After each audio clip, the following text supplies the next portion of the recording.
विजयनगर में गंगू नाम का व्यक्ति रहता था। उसके बारे में कहा जाता था कि वह बड़ा ही मनहूस है और जो सुबह सुबह उसकी शक्ल देख ले उसे खाना भी नसीब नहीं होता। धीरे धीरे यह बात पूरे विजयनगर में फैल गई और महाराज कृष्णदेव राय को भी इसके बारे में पता चला।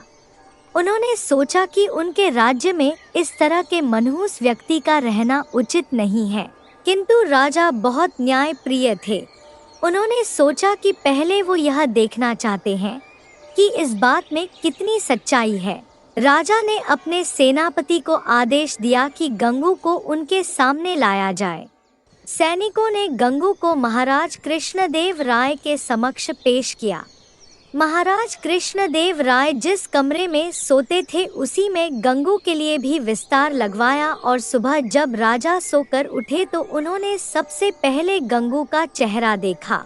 कुछ देर बाद अचानक कार्य आ जाने के कारण राजा को राजमहल से बाहर जाना पड़ा और उस दिन वो इतने व्यस्त रहे कि उन्हें खाना भी नसीब नहीं हुआ। राजा कृष्णदेव राय को यकीन हो गया कि यह सब गंगू का चेहरा देखने के कारण हुआ है। राजा ने सोचा, जब इस व्यक्ति के कारण मुझे भोजन नसीब नहीं हुआ तो शहर के दूसरे लोगों के साथ क्या होता होगा।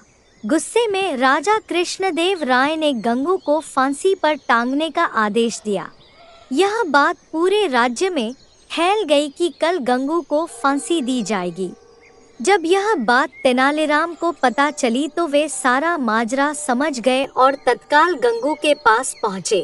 तेनालीराम को देखकर गंगू रोने लगा और तेनालीराम को पूरी बात बतलाई।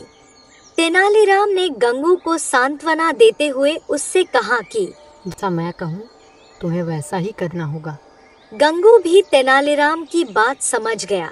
दूसरे दिन जब गंगू को फांसी दी जानी थी तभी गंगू से उसकी अंतिम इच्छा पूछी गई। गंगू बोला, मुझे महाराज से मिलकर कुछ बतलाना है, यही मेरी अंतिम इच्छा है। सैनिकों ने महाराज कृष्णदेव राय से गंगू की अंतिम इच्छा बतलाई। महाराज कृष्णदेव राय गंगू की अंतिम इच्छा पूर्ति के लिए उसके पास गए और बोले, बताओ गंगू, तुम्हें क्या बताना है। गंगू बोला, महाराज, इस राज्य में एक व्यक्ति मुझसे भी ज्यादा मनहूस है। पहले दिन उसे मिलना चाहिए, फिर मुझे। कृष्णदेवराय ने बड़े आश्चर्य से गंगू से पूछा, गंगू बताओ, वह मनहूस व्यक्ति कौन है। गंगू बोला, महाराज, वह मनहूस व्यक्ति कोई और नहीं बल्कि इस राज्य का राजा अर्थात आप हैं। यह सुनकर महाराज कृष्णदेव राय अत्यधिक क्रोधित हुए और बोले, जानते हो गंगू, तुम क्या बोल रहे हो, इसके बदले तुम्हें दंड भी मिल सकता है। गंगू बोला, महाराज, मृत्युदंड से बड़ा कोई दंड हो सकता है क्या? यह तो आप मुझे दे ही चुके हैं। कृपया आप मेरी विनती सुन ले, इसके बाद आप जो भी दंड देंगे वह मुझे सहर्ष से स्वीकार होगा। यह सुनकर महाराज का क्रोध कुछ शांत हुआ और बोले, तुम्हें जो कहना है कहो। महाराज, कल सुबह जब आपने मेरा चेहरा देखा तब आपको दिन भर भोजन नहीं मिला, तब आपने मुझे मनहूस समझकर मृत्युदंड दे दिया।